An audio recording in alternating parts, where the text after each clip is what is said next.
Jeep girl here, back at Busch Gardens, exploring, up close and personal, alligators. Do not say that. It's a curse for you.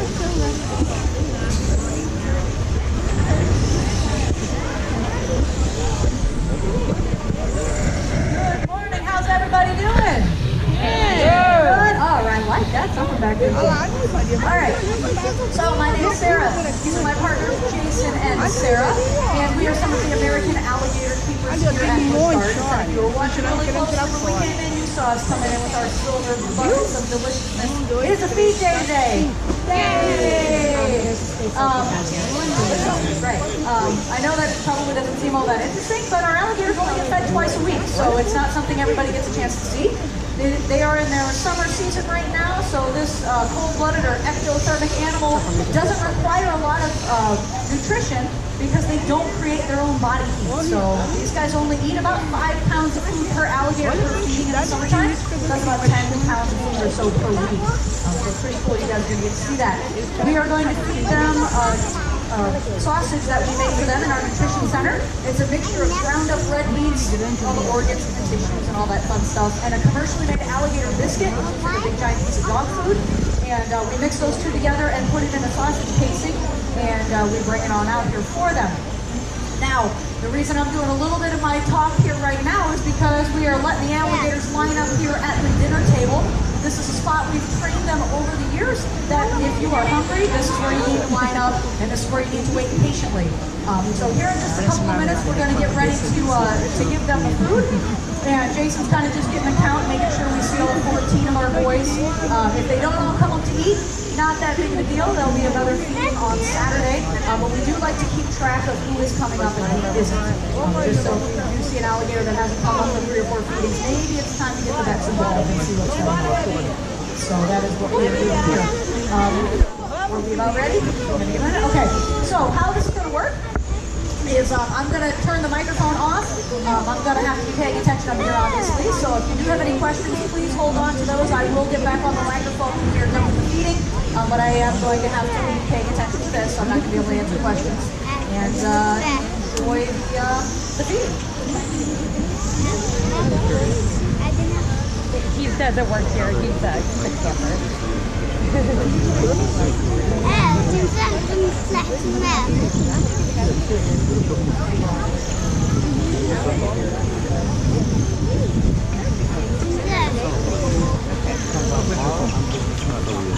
It's gonna be great.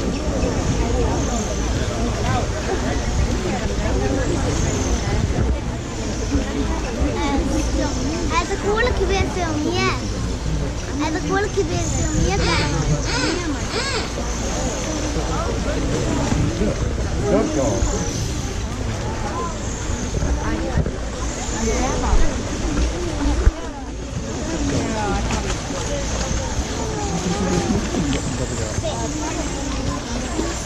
So what it is, but it's stuff with Alligator biscuit, healthy but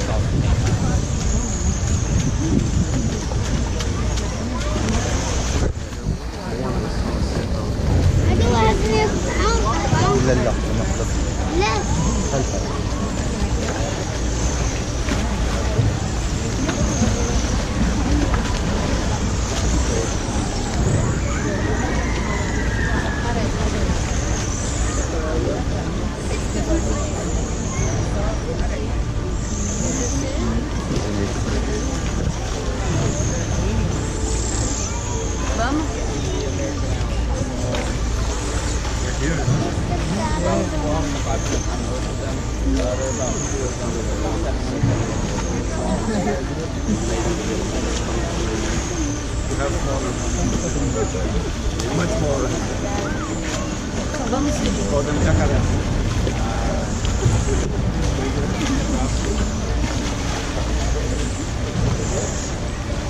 Adin. Pantau.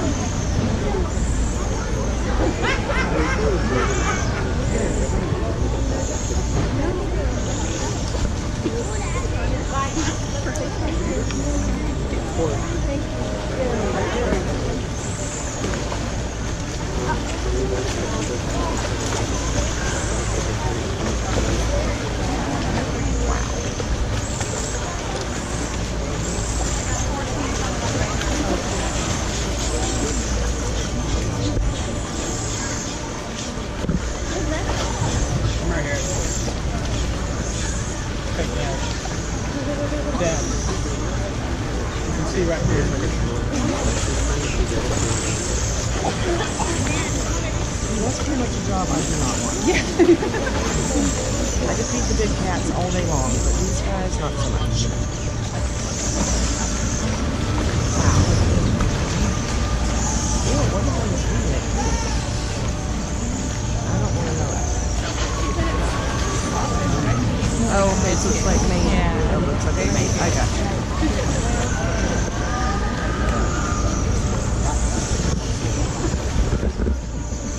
It still fascinates me.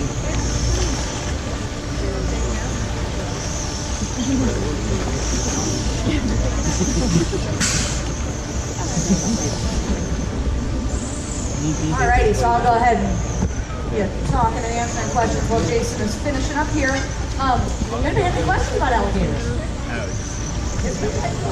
Largest one we have in here is about 13 feet long, 800 pounds. Right there. That boy right there. We do have our boys in here range in size from 9 to 13 feet, about 450 to 800 pounds or so. 12 of them are about 20 years old. They were hatched and hand raised in another zoo here in Florida. And then the other two, that one I just pointed out there, the other guy, I saw him over there somewhere.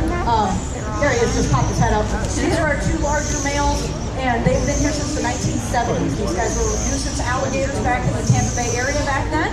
And at that point in time, instead of trappers being called out and destroying alligators like is what happens today, the alligator was almost extinct at that time. So the nuisance alligators were brought to places like Busch Gardens, alligator farms, other participating zoos, and placed into breeding and introduction programs to boost their numbers out there in the wild. So what makes a nuisance alligator? What we just did right here. So what we did right here, feeding alligators, you never, ever want to do out in the wild. You are basically training that alligator to come towards people, and while we have trained our alligators over the years to stay calmly in the water, that is not something they just know how to do. So an alligator will look at everybody as a vending machine and start approaching every single person looking for a handout, and almost every alligator attack out there has been traced back to alligators that have been fed by people. So if you only remember one thing from my talk, not a good idea to feed wild alligators, or any wild animal for that matter. Jason, something birds. Anytime you feed any wild animal, you're just changing its behavior, and sometimes that does make for an aggressive animal. Also, we're not feeding them the correct food when we're throwing popcorn and marshmallows and chicken nuggets and things like that out there. So these guys know what they need to do and how to find food, so it's best to just let wild animals be wild and enjoy ones and zoos up close. So, that being said, any other questions? Yes, sir. I have a question for you. Yes. You got a bunch of birds that are nesting above the water. Yep. Why are they nesting in these particular trees instead of any of the others? That is a very good question. This question was, why the heck are the birds nesting above the alligators, right? So that is one of my favorite things about alligator behavior. The alligators act as a natural bodyguard. So all of these wild birds come every single year to our alligator lake, and they nest above our gators because out in the wild, the alligators would be protecting these birds and their eggs from things like possums and raccoons that would get up into the tree and raid the nests. So these wild birds don't know that we don't have to worry about possums and raccoons here in the park.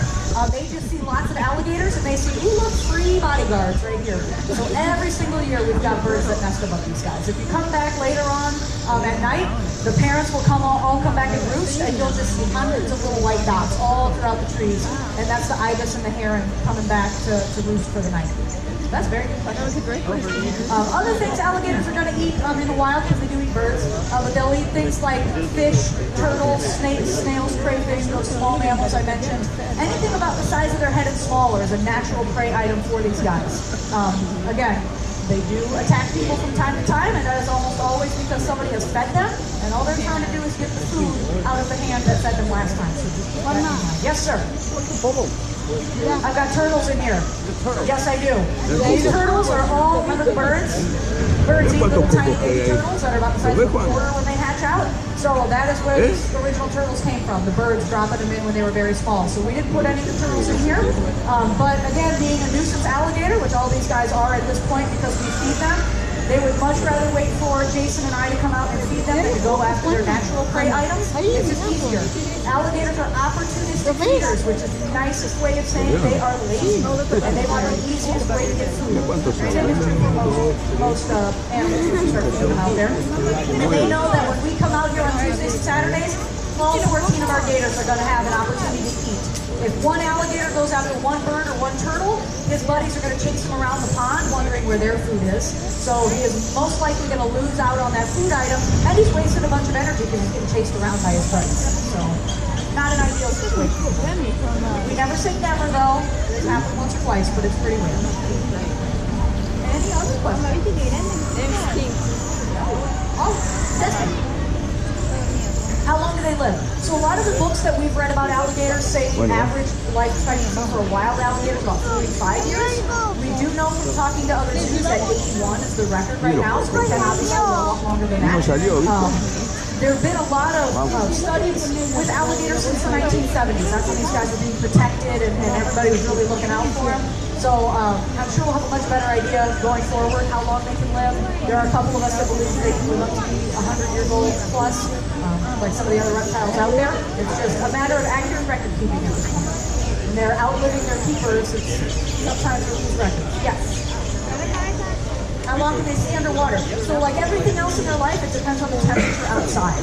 So if it's warm and their metabolism is going as fast as it's going to go, about 15 to 20 minutes on average.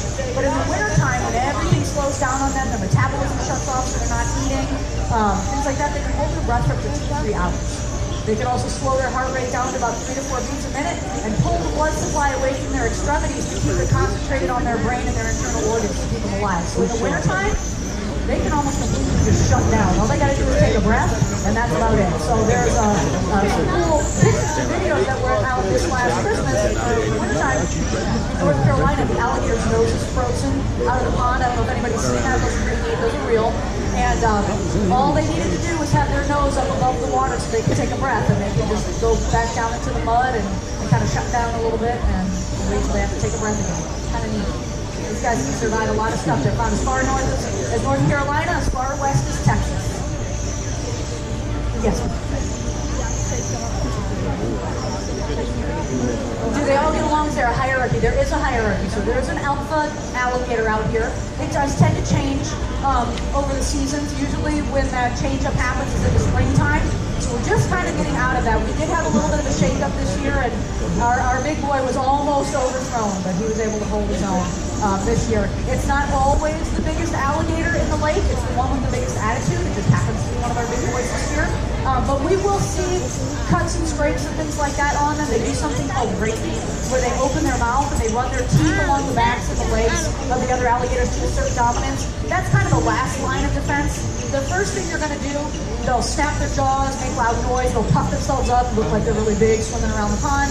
They'll dunk each other like kids in a swimming pool, things like that. And then if not all that fails, then they will get physical. But it's usually very superficial.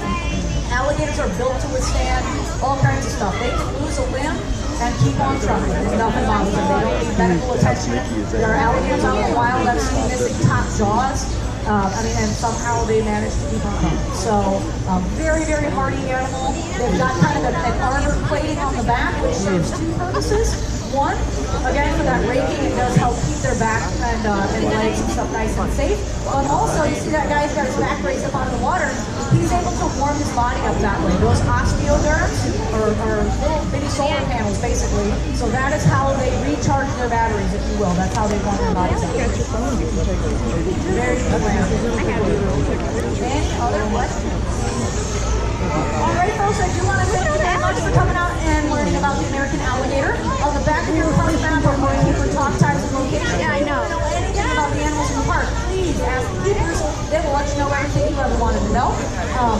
The next ones, if you follow the fence line down and around to your right, are in the chimpanzee 1025, Gorillas at 11. If I ever talk to you long. If you have any other questions for me, I'll be down here along the fence line for the next couple minutes. Jason's doing a little training with our new over here, so I can answer any questions you might have.